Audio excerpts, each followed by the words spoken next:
बेटी कटोरे कटरे दूधवा पियले होगे। बेटी कटोरे कटरे दूधवा पियले होगे। बेटी अम्मा से गलवा मिलायले होगे।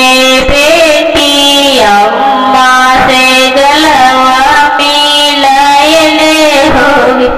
बेटी अम्मा के गलवा सपान होइगे।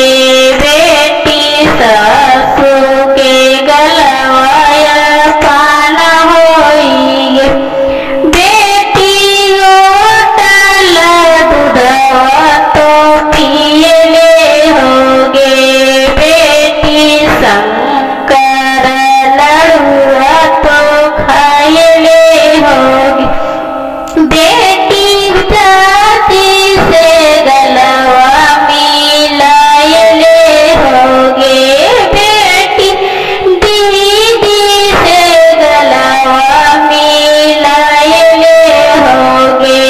बेटी दीदी के गलवा सपान होइगे।